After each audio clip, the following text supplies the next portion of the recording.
Welcome to another Secret Influence TV interview. Today I'm interviewing Ken Sage, who's a neuroscientist and gamification designer at Pell Consulting. So welcome, Ken, to Secret Influence TV. Thank you. Happy to be here, Nick. Great. Yes. So just to start, whether you could just very briefly explain what you mean by neuroscience and what you mean by gamification. Just brief explanation. Yes. Yeah. Neuroscience is basically the science of the brain and understanding the brain, looking at images of the brain using fMRI scans or EEG scans or things like that. And then neuroscience is a smaller portion of under the umbrella of psychology. So psychology is a much broader field, and then neuroscience is much more technical, looking at the brain specifically. So I research in neuroscience and as well as psychology regarding the senses, how sensory perception works, as well as motivation, how different motivation states works in the brain. So I research all of that. And then separately, I also worked on gamification. Gamification is utilizing game designs, motivational designs that is used in video games and board games, and then try to implement those systems in real life scenarios or real life applications, so that to make applications more engaging, the product more engaging, process more engaging. Yeah. So. And how did you get started in this area? It's quite a sort of not sort of area but most people would work in or know of. Tell me a bit about your background, Ken. How am I interested? How did I become interested? Yeah, how did you get interested in it, or how did you get started in it? What led you down the journey here? It was gradual interest.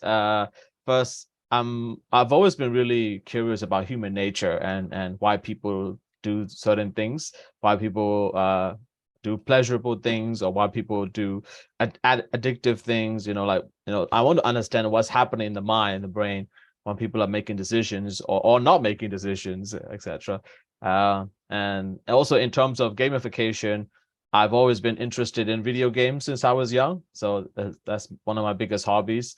Yeah. And since 20, 30 years ago, video games have advanced so much to the point where like recent games it requires a lot of money to make, a lot of systems working on top of each other. So really understanding, and video games as well is one of the most engaging entertainment, because you actually interact with it actively. And there are many systems that even psychologists still don't understand why it works, but it works there because game designers, they have a incentive or obligation to make their players interested in the game. So they created these systems, and then now psychology is still neuroscience still catching up to understand what these are and try to implement them in other situations. Yeah. And just to understand, obviously you work Pell Consulting, which is your own business. And yes, it's my business. Yeah. So how do you help people, and who is your sort of ideal target market or client in that way? Yes. First, from my research, I talked about regarding sensory perception and motivation. Sure. And from that research, I developed personality tests that personality of the senses as well as the motivation tests as well. So I created 2 personality tests based on my research, and from that, you're able to, when you take the tests, you're able to understand what senses that engages you. Like sensory means like vision, hearing, smell, taste, touch, as well as there are other obscure senses that most people don't know about, but it's covered in the tests as well, such as like kinesthetic sense. That's your body sense when you do sports or martial arts or dancing, as well as there's balance sense when you do ice skating, skateboarding, balancing activities, as well as like sense of speed as well. So when some people really enjoy driving fast motorcycle or fast cars or going to amusement park, roller coasters. So those are balance sense pleasures. And then there is temperature sense, hot and cold sensation. It's also separate from touch. And there's sense of pain, sense of internal sense, which is the sense of your heartbeat and your stomach and your gut. Like when you have an emotional moment, you can feel it in your internal body. And some people are more sensitive towards internal body sense than others. And then there's sense of time and sense of spatial sense. So these senses are very important and very well researched, but in everyday people don't know about them as much. So I was trying to educate people and by doing this personality tests and then trying to understand more about themselves. And then there's motivation tests. Motivation tests covers different elements of motivation that affects your mind in any moment. Like there's difference between extrinsic motivation and intrinsic motivation. Extrinsic motivation is to do with a sense of progress and accomplishment. So that's achieving goals that you set out, as well as a sense of security and money and security. Also extrinsic motivation, scarcity, desire to buy luxury products, things like that. And then there is intrinsic motivation that is much more because of your personality and intrinsic biological desires as well, like regarding social connection with others in family or love or friendship. And then there is a freedom of choice, freedom of creativity, and then there is curiosity, a sense of meaning and purpose in life. And then there's another cluster where there's very much negative emotions, just like fear, rage, panic, anxiety. And those emotions are quite negative, but they can also be motivating in some sense. And that the motivation tests also cover those elements. So the reason why I designed two of them is because they're supposed to, the sensory covers, how you engages with the world, right. How you perceive the world and how you enjoy with your senses, like when you eat something delicious, or, when you see a beautiful sunset, those little pleasures are very sensory and very meaningful to people. And then there is motivation, is how you act in the world. Right? What are the values you have to act in the world, and what are the goals in life that you have, etc. So those are two different levels, but complementary to each other. And once people have done both of them, they feel like they have understood themselves a lot better. And that's one of the services I provide in Pell Consulting, doing the personality tests. And then on the other side, there's gamification clients that I have. So people, like applications or startups that want to gamify their application, they come to me, give them services. I show them, how to gamify how to reward behavior, good behavior, how to, create feedback loops and things like that. And so I do that work as well. And then further, I want to expand my business to apply these personality tests for businesses in terms of employee engagement or marketing, very sensory directed marketing, neural marketing, and then as well as like applying in high schools or universities to help students and children and younger people to understand more about themselves, and then recommend them what kind of careers or occupations that they want to do in life based on what they enjoy with their senses or motivation. So those are the plans I'm doing right now. Yeah, it's exciting. It's something that I've always been interested in. It's my work, being a copywriter with background marketing, is about sort of using psychology to sort of influence people. And I talk a lot about how we all need to be influencers, because if you can't influence, for example, a interviewer who interviews for a job, you're not going to get a job. If you can't interview your manager, you never get a promotion. If you can't influence people positively, you're not going to have the right relationship. So influencing is not this negative thing. It's a skill which we should all be able to influence positively, because that's how we take control and can have the result we want in business if we can't influence people to listen to us and buy a product or service, and move the business along. So I think, Yeah. and I find this it's fascinating. Do you think, like, that almost new, this sort of neuroscience that you talk about should be something that perhaps, I don't know, children learn at school, or but there should be more of an awareness and understanding of this, because it does impact on everyone, like understanding Yes, it wants does. and Yeah. needs. That's important, certainly for all business, all marketing. If you can't understand people's wants and Yes. needs, you're not going to. But also in a Mm. wider context, do you think that's something that should be Yeah, in school? Everyone should know it, do you think? I think everyone definitely should know it. Yes, and mainly because the things that they had taught in school, right? It's most of them children just forget because they're mostly irrelevant in life. In most things your children are being taught at school. But things like the senses is something that children, for example, right? Children already since like 5 to 10, their senses are already started developed, and then each child is unique in what senses that they have a talent in. For example, right, some children have very good taste, some children have very good vision, understanding of beauty and art. Some children have very good hearing, and then that allowed them to enjoy or start doing some musical activities or musical and learning musical instruments. So and some children are more kinesthetic sense oriented, so they're more athletic, and they enjoy dancing, etc. So every child is unique, and try to find out what senses or what talent the child has, and then encourage those talents in school, and then develop them, and perhaps that could be an occupation for them in the future, or a hobby that they could do, right? And for many people, those activities give them real pleasure and real enjoyment in life. It's those makes them work a life worth living.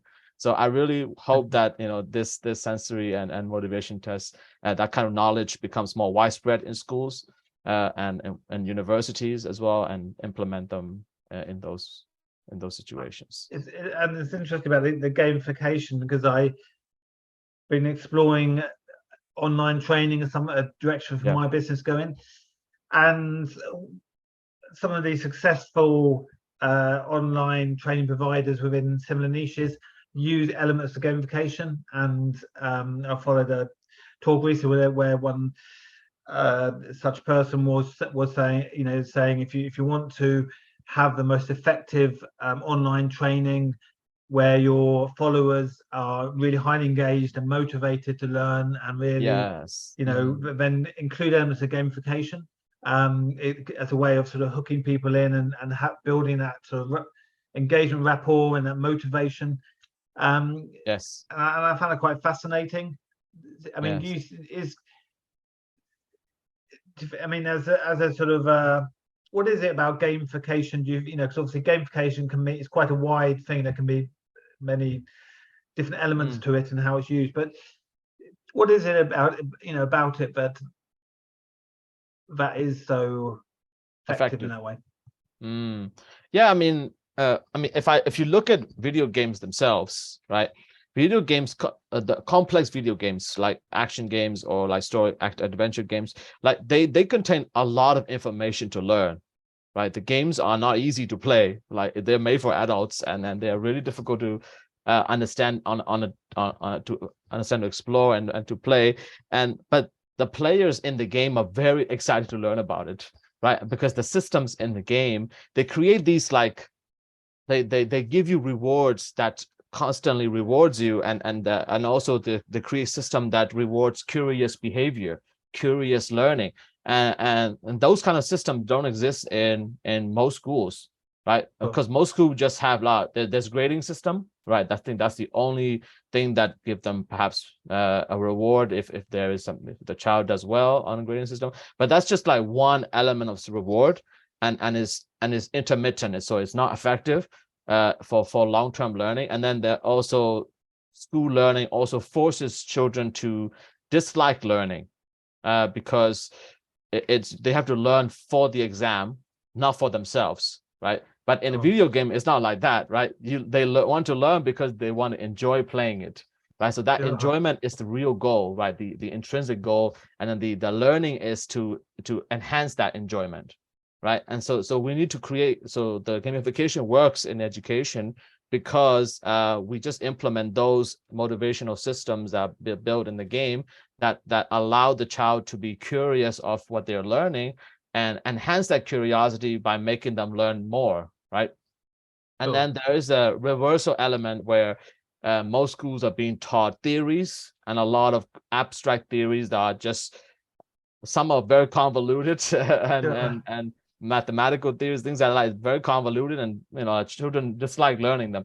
But right, if you reverse and then they go through life and then they see these different elements in their everyday life, and people's behavior or whatever, and then they go through life and then they learn the theory, right? Sure. And that deepens their knowledge rather than the other way around, that they learn theory first and then they do real life later, and that should be reversed. So they Sure. should actually go out in real life and learn from real life experience, and then they learn theory to deepen whatever that they want to learn.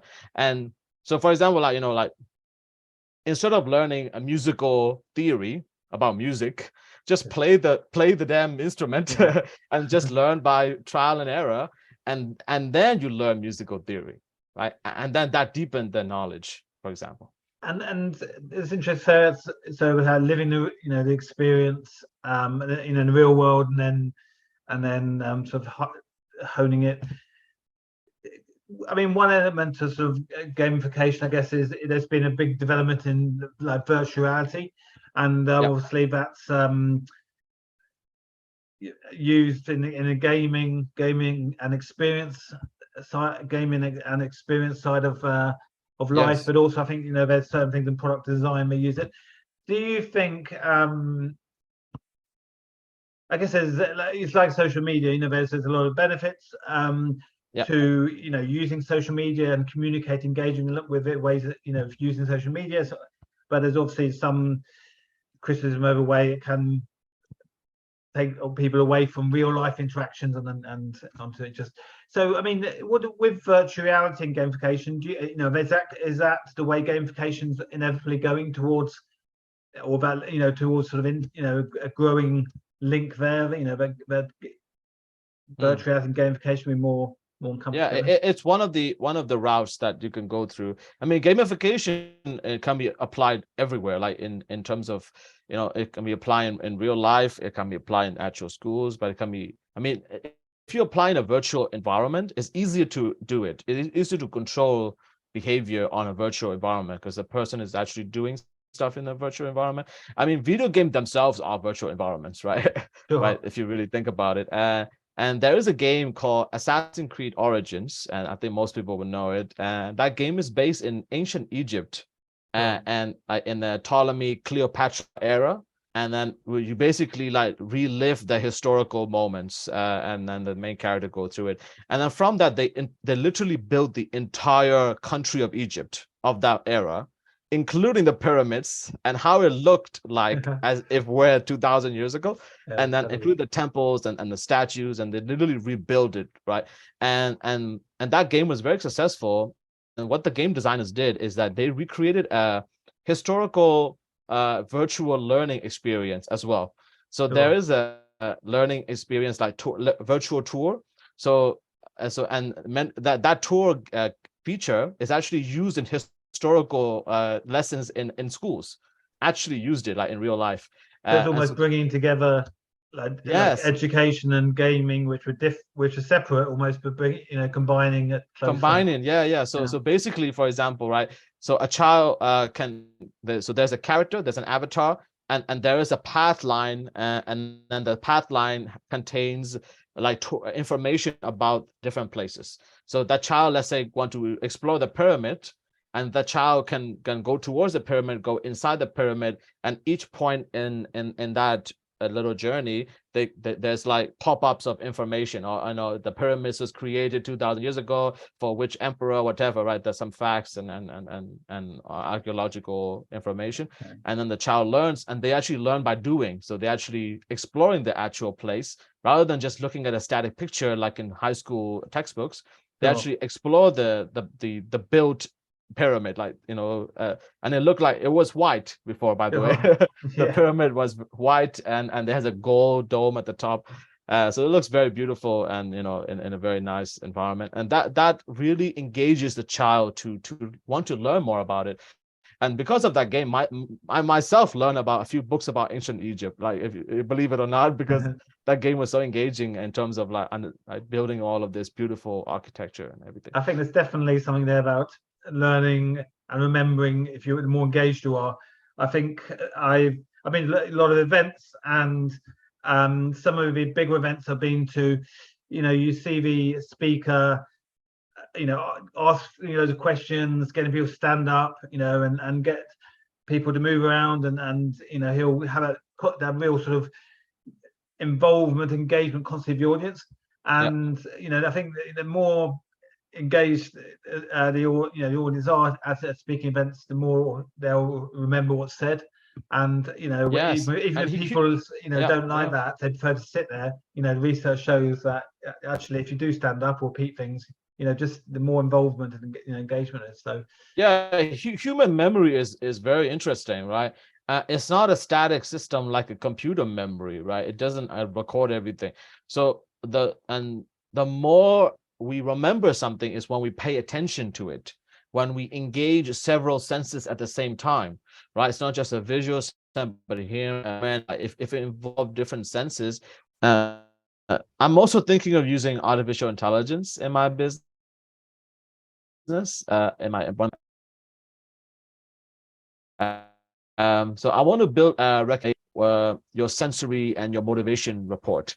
So let's say you do the sensory test and motivation test, and then you get a report based on those results, like about you know, what you enjoy. Do you you know, do you enjoy visual pleasure, and do you enjoy looking at natural beauty, right? Or do you enjoy temperature sense, etc. And then based on that information, the AI will understand context of what that means, and then it'll recommend you like new activities to try out, new places to travel to, right? New things to try out. For example, like if you enjoy temperature sense, like hot sensation, let's say, and you enjoy looking at nature, and then the AI will recommend you to try a hot spring pan or something, right? So and very specific recommendations. Yeah, and this is something that people are already doing. So they some people are search on ChatGPT on like what places they could travel to with you know, for a day or family trip or whichever. They're already doing it, but now it's by using my sensory and motivation test, it'll be much more directed, much more based on what people personalize to what the person really enjoys. And then I want to apply AI model on it, and I think this will be very, very interesting, very engaging product. I think this is almost like, you know, the same knowledge is power, and you know, with sort of, you know, these AI tools, obviously we got access to a vast amount of knowledge which we could access by Google before, but we, you know, much quicker and easier. So you know, we can have more knowledge and we can do more with it, and we can have it quicker and find answers easier.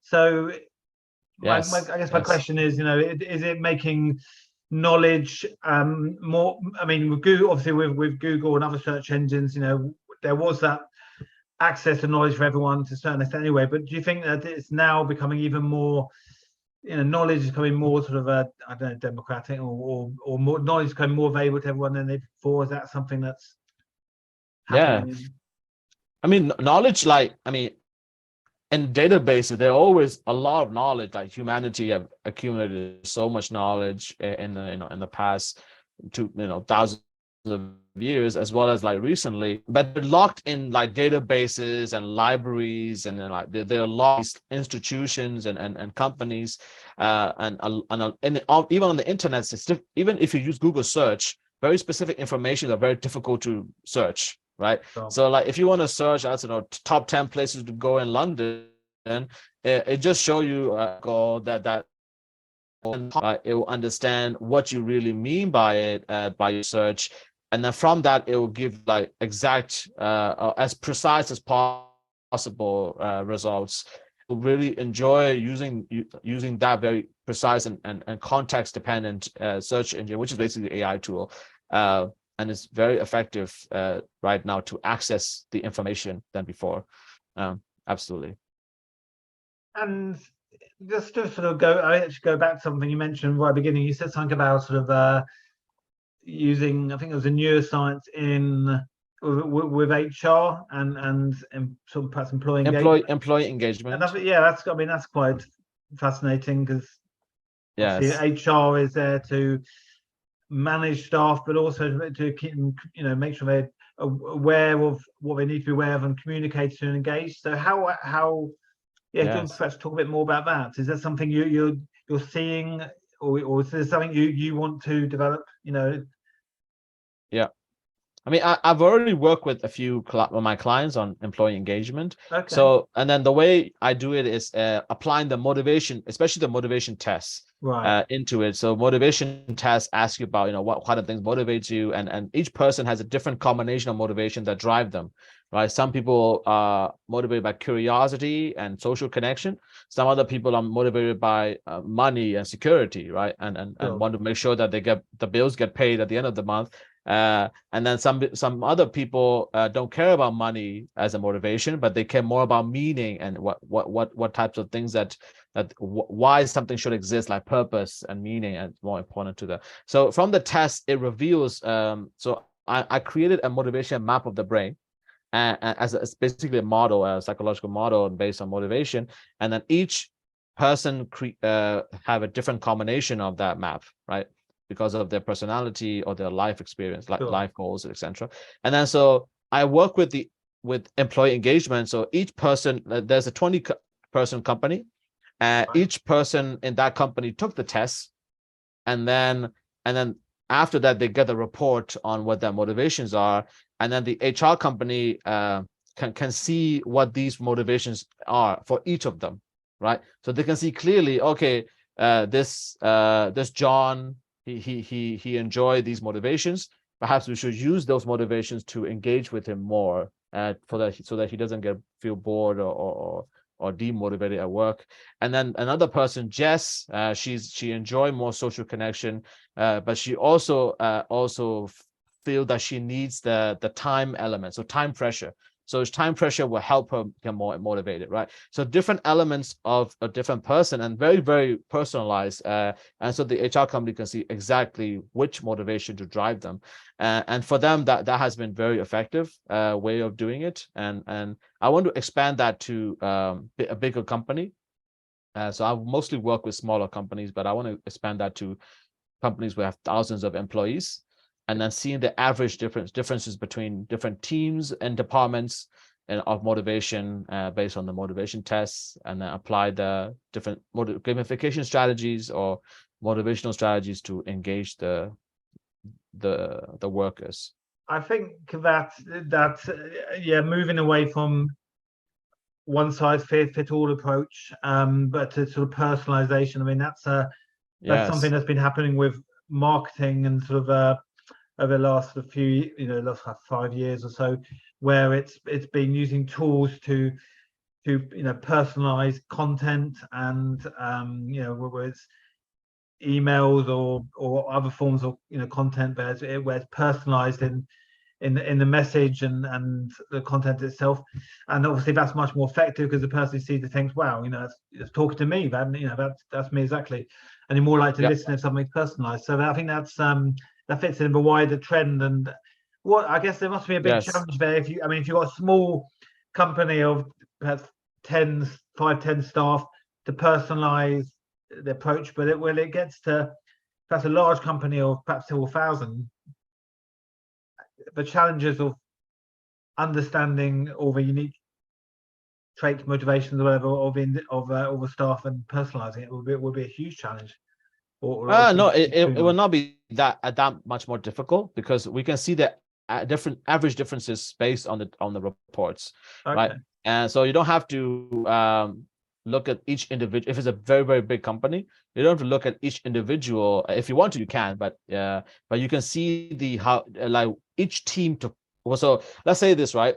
So there are smaller departments. There are thousands of employees, but they're smaller departments of 30 people, 40 people. So I can create like an average of like, okay, what this team motivation is in combination of everybody's motivation at the same time. So what is the strongest motivation? And then we use that to apply that motivation strategy for that specific motivation, like into security or accomplishment or whichever. And then we compare with different teams as well. So how different teams communicate with each other, different departments or teams communicate with each other, what kind of motivation that helps on that based on the average motivation of that another team, like sales team, marketing team, or product team, whichever.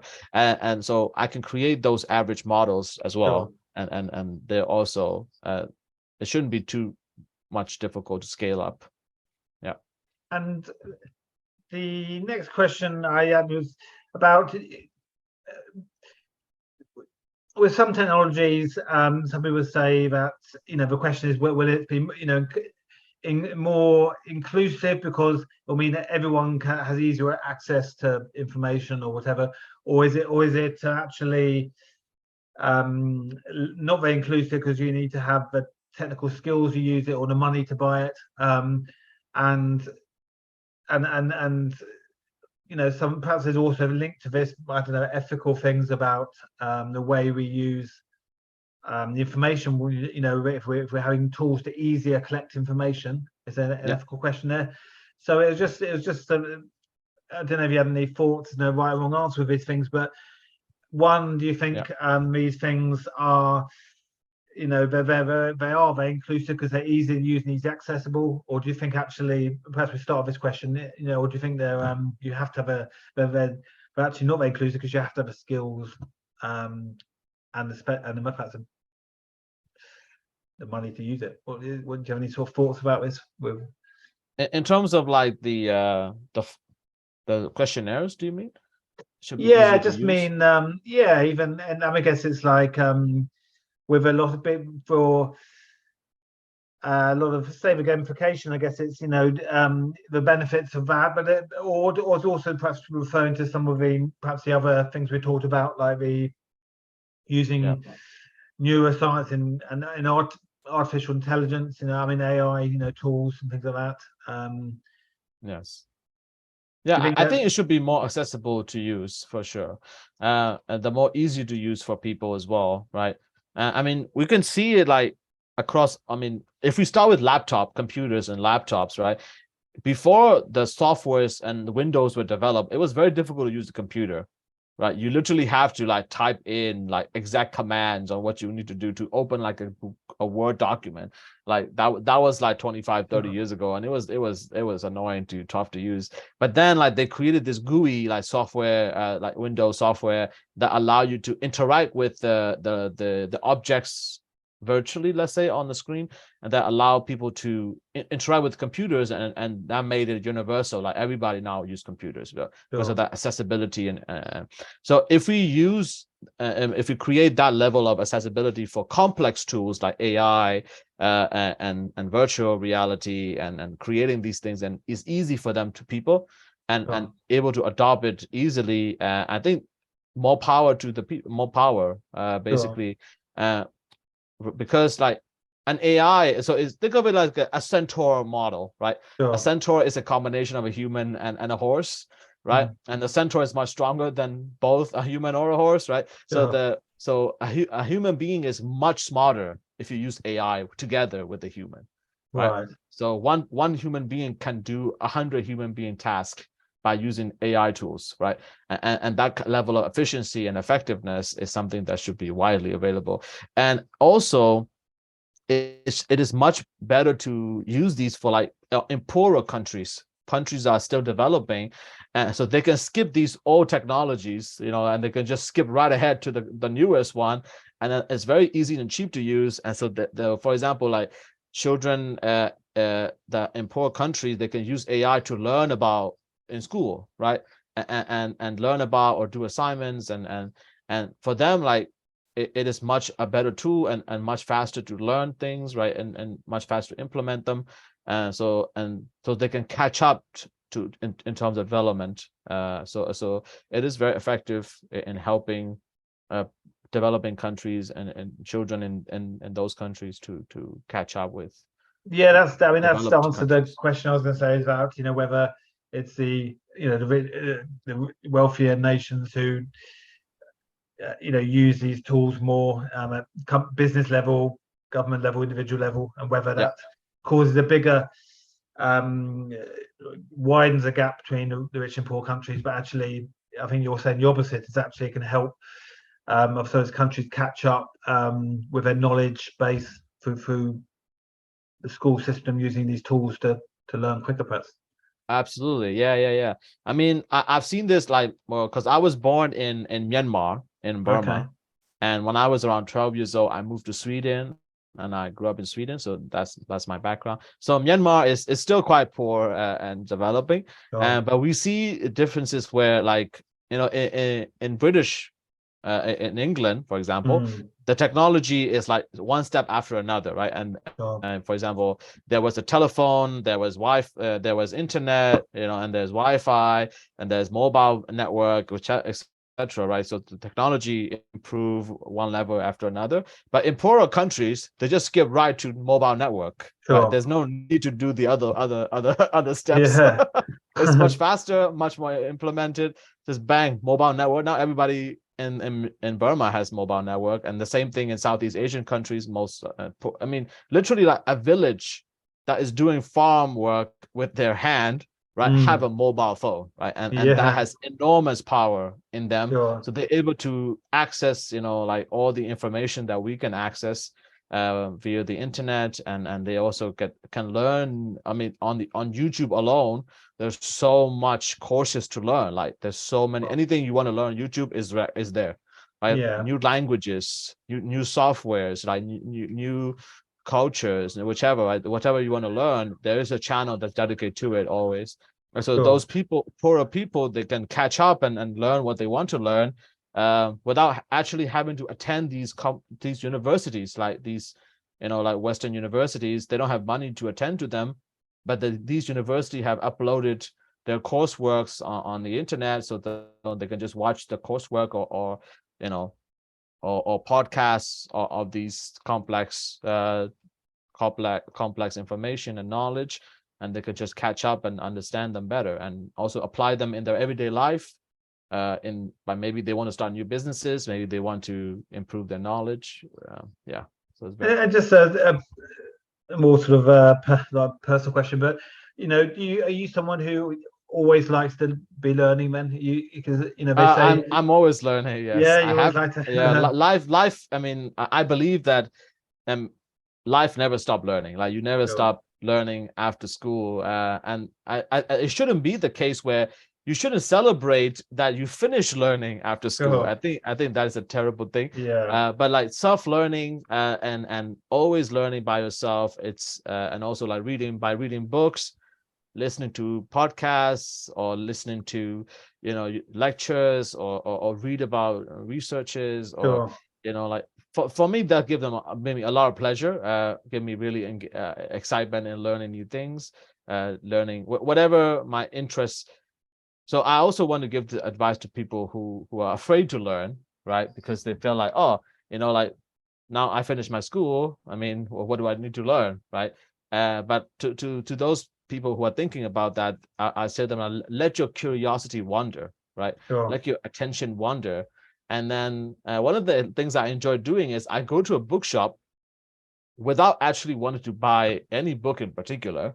I go to a bookshop and I just like let my eyes wander at the books. Okay, what does which book that my attention grasp at, right?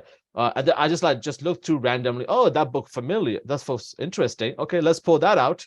And then this is a random categories, right? Like, it can be fiction, it can be nonfiction, it can be historical, whichever. It doesn't matter. So like, oh, that's interesting. Pull that out, and then I see, and then on another shelf. Oh, that's interesting. I pull that out, and then I ask myself, like, why did my eyes like lock onto those books, right? Why did my attention find those just interesting, right? And then okay, maybe there's a reason behind it.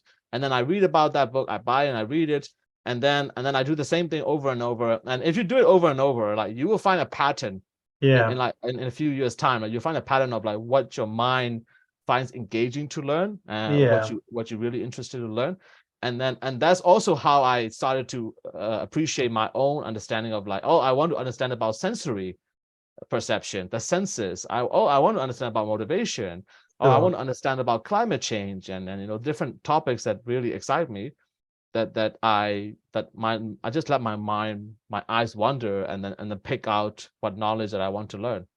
It's interesting to say about patterns, because I heard that, yeah, we're human beings are sort of programmed to try and find patterns and things, and Absolutely. Yeah. even if it isn't a pattern, we'll try and find it because it helps us understand the world, and it gives us certain comfort if we think there are patterns of things, there are rules to things. It gives us a sort of a framework, so we're always psychologically looking for patterns. Oh, we're always looking for patterns. Even if the pattern is not there, we still look for them, Yeah. right? So that's why people are like enjoy gambling Yeah.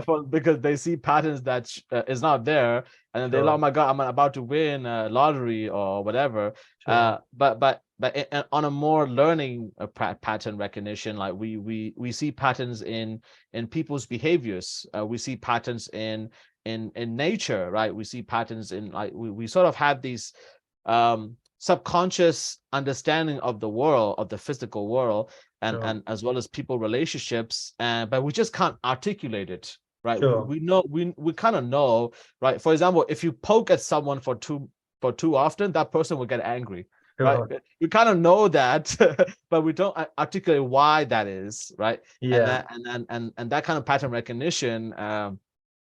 And then if you understand, reading books, and if you look at materials that give you the tools to articulate. So knowledge, I say, is like the knowledge is already there from your life Sure. experience. Life naturally teaches you patterns in life, Yeah. but then the knowledge gives you ability to speak about it, articulate it, communicate with others, Sure. and that power is very, very, very powerful.